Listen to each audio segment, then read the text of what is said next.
আজকের ক্লাসে সবাইকে স্বাগতম। আশা করছি আজকের ক্লাসটি শেষে আপনারা সবাই টেন্সের স্ট্রাকচার আপনাদের আয়ত্তে চলে আসবে। চলুন দেখা যাক।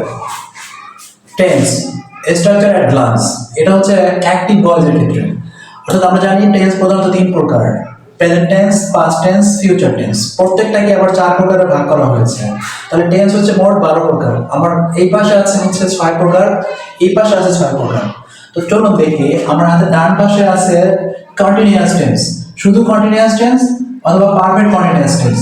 তো কন্টিনিউয়াস টেন্সের একটা মূল বৈশিষ্ট্য হলো কি, মূল ভার্বের সাথে আইএনজি যোগ করা থাকে, মূল ভার্বের সাথে আইএনজি যোগ করা থাকে।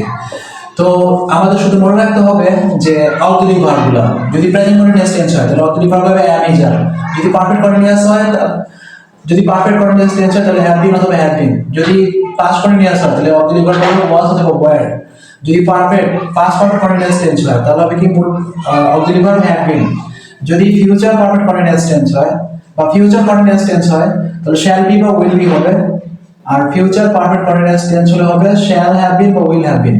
তাহলে আমরা এই পাশ থেকে শুধু অক্সিলারি ভার্বগুলো মনে রাখলেই কন্টিনিউয়াস বা পারফেক্ট কন্টিনিউয়াস টেন্সের স্ট্রাকচারটা সহজেই মনে রাখতে পারবো। এখন আসি বাম পাশে। আচ্ছা, বাম পাশে এখানে মিল আছে হচ্ছে পারফেক্ট টেন্স। তিনটা পারফেক্ট টেন্স আছে: present perfect, past perfect, future perfect. Perfect টেন্সের মূল ভার্ব সবসময় পাস্ট পার্টিসিপল হয়। তাহলে আমাদের মনে রাখতে হবে শুধু অক্সিলারি ভার্ব। প্রেজেন্ট পারফেক্ট হলে হ্যাভ অথবা হ্যাজ, পাস্ট পারফেক্ট হলে একটাই, সেটা হচ্ছে হ্যাড, আর ফিউচার পারফেক্ট হলে শ্যাল হ্যাভ অথবা উইল হ্যাভ। আর বাকি থাকে হচ্ছে তিনটা indefinite: present indefinite, past indefinite, future indefinite.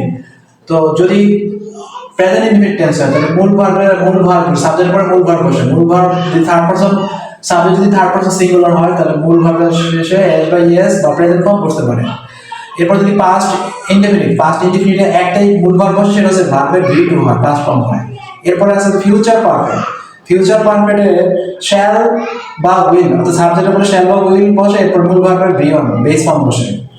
তো বিষয়টি আমরা কয়েক সেকেন্ডেই মনে রাখতে পারি, তাই না? যে টেন্সের স্ট্রাকচার এত সহজে উপস্থাপন করা যায়। তা আশা করি আজকের ক্লাসের পরে আপনারা টেন্সের স্ট্রাকচার সহজে মনে রাখতে পারবেন। ধন্যবাদ সবাইকে।